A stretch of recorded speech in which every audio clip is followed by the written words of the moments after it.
Para klub Liga 2 resmi mengirimkan surat pada PSSI. Para klub ini meminta kejelasan pada PSSI tentang status Liga 2, baik itu jadwal, regulasi, sistem, dan lain-lain. Para klub ini menilai hingga sejauh ini belum ada pergerakan apapun dari PSSI soal Liga 2. Bahkan untuk sekedar wacana kapan para tim Liga 2 dikumpulkan untuk bahas hal ini pun belum ada tanda-tanda. Hal ini diungkapkan manajer Persipura, Ian Mandenas. Bagaimana klub mau mempersiapkan tim kalau kejelasan liga saja belum ada? Kami mengirimkan surat pada PSSI ini hanya untuk menanyakan kapan kami akan dikumpulkan dan bicarakan soal liga. Karena sejak Sarasehan kemarin belum ada lagi kejelasan soal ini, ujar Ian Mandenas. Untuk regulasi pemain sendiri dalam Sarasehan waktu itu, tim Liga 2 meminta ada kuota asing dan naturalisasi, yakni 1 asing dan 1 naturalisasi. Dan kabarnya PSSI sudah setuju, cuma tinggal tunggu keputusan di pengesahannya saja. Soal operator pun demikian, Liga 2 meminta tak lagi pakai LIB, tapi operator sendiri. Tapi sejauh ini belum ada tanda-tanda PSSI akan menunjuk siapa yang akan jadi operator Liga 2. Ya, menurut kami sih PSSI ini bukan gak mau bahas Liga 2, tapi Liga 1 aja belum dibahas. PSSI masih tunggu LIB kumpulkan klub Liga 1 dan bahas tentang Liga. Kalau Liga 1 udah kelar dibahas ya, barulah Liga 2 udah ada gambaran. Ini LIB gimana sih, kok belum ngumpulin para klub? Ngapain aja sih PT LIB itu? Akhirnya kan timbul pertanyaan, kalau Liga 2 belum dibahas, terus Liga 1 terutama transfernya udah ditutup, gimana tim Liga 2 mau rekrut pemain? Mau rekrut sekarang, regulasi aja belum jelas. Ya, kami pun nggak tahu kalau soal ini ya, tapi biasanya untuk bursa transfer Liga 2, meskipun bursa transfer Liga 1 udah ditutup, tapi tim Liga 2 masih boleh kok ambil pemain. Tapi itu dulu ya, nggak tahu kalau sekarang. Tapi emang sih kalau dari sekarang udah diberesin kan jadi lebih mudah. Klub-klub juga bisa ancang-ancang. Nah kalau gini, klub juga serba salah.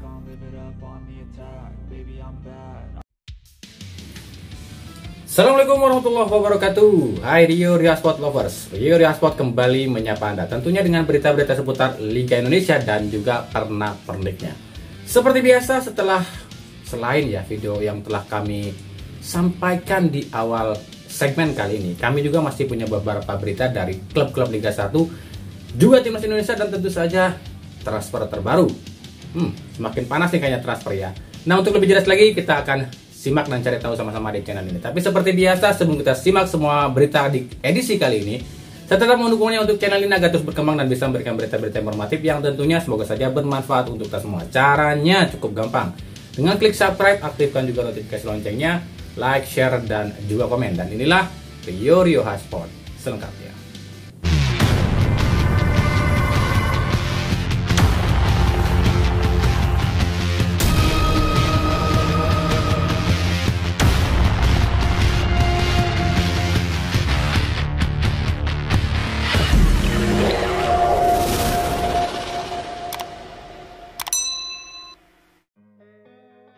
Kemenangan 3-0 Indonesia di ajang SEA Games atas Timor Leste bukan cuma membuat Indonesia lolos ke semifinal, tapi juga menimbulkan korban. Korban pertama adalah tim Timor Leste yang harus gugur di grup ini. Begitu juga dengan Filipina yang juga harus tergusur. Tapi ada satu korban lagi, yakni Kamboja. Lah kan Indonesia belum ketemu Kamboja. Iya sih, emang Indonesia belum ketemu Kamboja, tapi kayaknya Kamboja ini udah pasti gugur deh usai kalah dari Myanmar, yang artinya yang lolos itu Indonesia dan Myanmar. Sebenarnya Kamboja masih punya satu pertandingan lawan Indonesia dan Myanmar lawan Filipina, tapi Myanmar cuma butuh hasil imbang untuk lolos. Mau berapapun Kamboja menang atas Indonesia, tapi kayaknya sulit deh Kamboja menang atas Indonesia. Mengetahui hal ini, Ketua Umum Federasi Sepak Bola Kamboja, Sao Soka, resmi mengundurkan diri. Sao Soka memang sempat berjanji jika tim Kamboja gagal lolos atau tak juara di ajang ini, maka dirinya akan mundur. Saya tepati janji saya resmi mundur dari jabatan saya sebagai Ketua Federasi. Saya tahu tim kami masih punya satu pertandingan, tapi lawannya sulit, yaitu Indonesia. Dan saya harus menerima kenyataan tim kami sulit bersaing di grup ini. Saya mulai hari ini resmi mengundurkan diri. Ini bentuk tanggung jawab dari saya, ujar Sao Soka.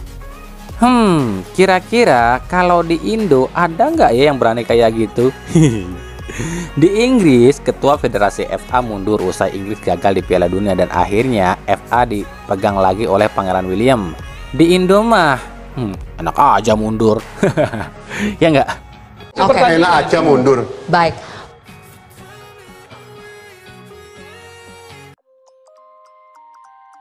Performa pemain Borneo FC Fajar Faturrahman jadi sorotan nih, khususnya bagi pecinta sepak bola tanah air. Gimana tidak, pemain yang di klubnya justru dipasang sebagai bek kanan ini ternyata lebih moncer saat dipasang di posisi aslinya, yakni seorang winger. Bahkan bukan cuma Indonesia, Borneo FC atau Papua saja yang bangga, tapi pendukung Persib pun juga bangga. Bahkan akun yang notabene paling dekat dengan klub Persib Bandung, ini Mas Perdi Persib, memposting rasa bangga pada Fajar dengan embel-embel lulusan Akademi Persib dengan mengatakan jika lulusan Akademi Persib memang bagus. Kami setuju jika dibilang lulusan Akademi Persib memang bagus, tapi bagus jika main di klub lain. Kan akhirnya timbul pertanyaan, kenapa Persib nggak bisa memoles lulusan akademinya sendiri? Contoh, Ferdinand Sinaga memang lulusan Diklat Persib atau lulusan Akademi Persib, tapi justru bersinar di PSM. Segiliran ditarik lagi ke Persib jadi turun. Wildan Ramdhani lulusan Persib, tapi justru moncernya di Persita. Dan segudang lulusan Persib lain pun justru bersinar di klub lain. Lalu apa sih penyebabnya para lulusan Akademi Persib ini justru bersinar di klub lain tapi di Persib sendiri jadi melempem? Kalau menurut kami sih faktor utamanya ya beban. Bermain dengan membawa nama besar klub dan dipenuhi saingan tentu akan jadi beban tersendiri bagi pemain. Jadi istilahnya para pemain ini tuh nggak merasa bebas, salah dikit langsung tergusur. Contoh, Henhen, Febri, Arsan, Kakang. Mereka ini kan lulusan Persib dan masih di Persib. Tapi saingan di Persib itu ketat. Kendor dikit, ya ambiar. Langsung deh disikat oleh pemain yang lain. Jadi Persib harus mulai coba nih beri kepercayaan pada pemain asli Persib. Robby Darwish sudah mulai on progress nih. Ayo dong, bisa yang lain juga.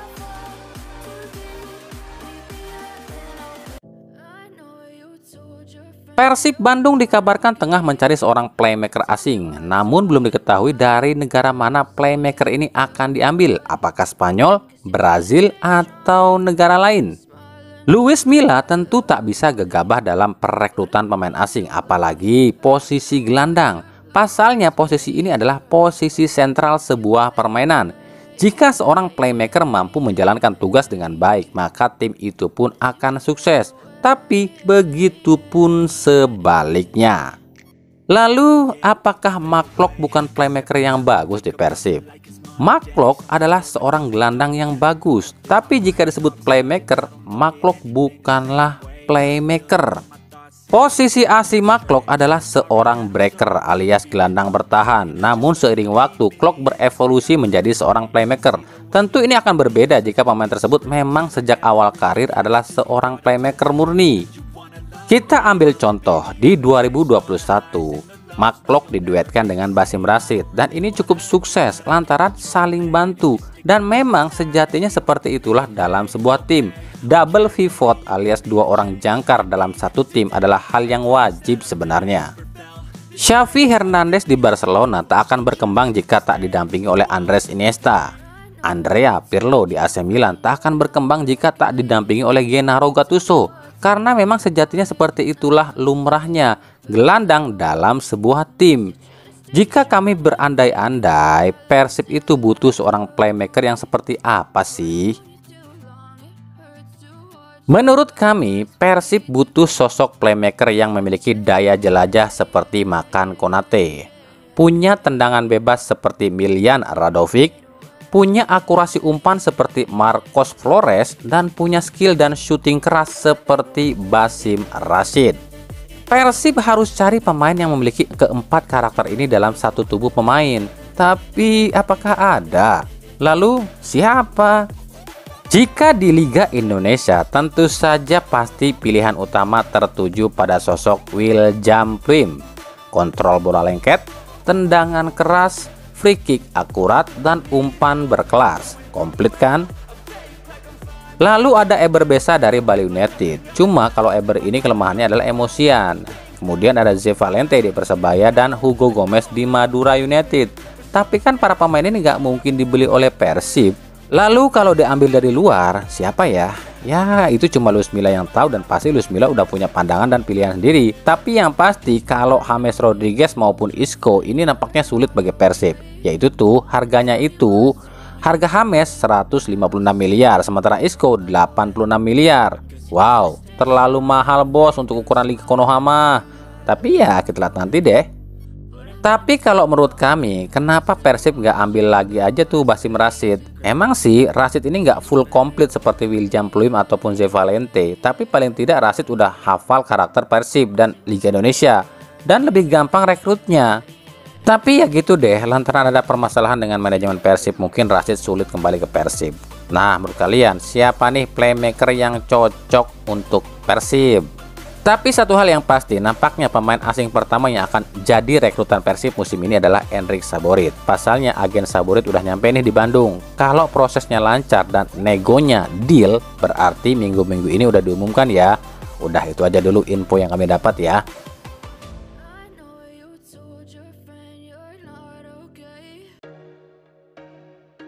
Teka-teki kemana gelandang gaek Haryono akan berlabuh mulai terungkap. Usai dilepas oleh Bali United, Haryono dikaitkan diminati beberapa klub, bukan cuma klub Liga 1 tapi juga klub Liga 2. Dari Liga 1, pihak Persib sudah menyatakan akan menerima Haryono jika ingin kembali ke Persib. Hal ini diungkapkan oleh bos Persib, Teddy Cahyono.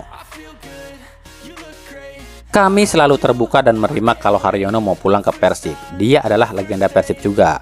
Pintu selalu terbuka buat dia, ujar Teddy Cahyono. Tapi selain Persib pun ada sejumlah tim Liga 1 lain yang meminati Haryono seperti Persita, Dewa United, Persikabo hingga Borneo FC. Sementara di Liga 2, selain Delta Sidoarjo, ada nama klub Gresik United, Sriwijaya FC dan PSMS Medan yang juga tertarik pada breaker berusia 35 tahun ini. Kemana nih Mas Har?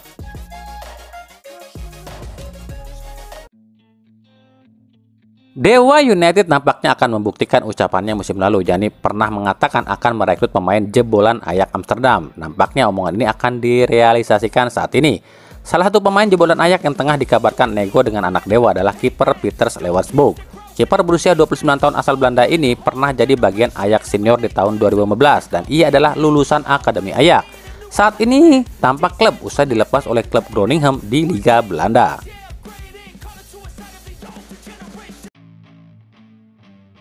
Persikabo dikabarkan tengah negosiasi dengan penyerang naturalisasi asal Pantai Gading milik PSM Donald Bisa. Hal ini dilakukan oleh Persikabo lantaran sulitnya mendapatkan pemain lokal dan demi menambah daya gedor lini depan Laskar Pajajaran.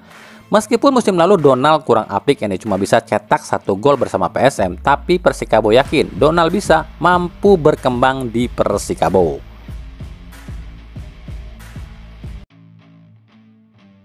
Setelah terombang-ambing usai dilepas oleh Madura United, penyerang muda kelahiran Bandung, ex Persija Taufik Hidayat kabarnya diminati oleh Bali United. Proses negosiasinya pun tengah dilakukan. Tapi kabarnya Bali United tak akan langsung merekrut Taufik, tapi di trial dulu. Jika lolos, barulah direkrut. Tapi jika tidak, maka Bali United pun gagal atau batal merekrut Taufik Hidayat.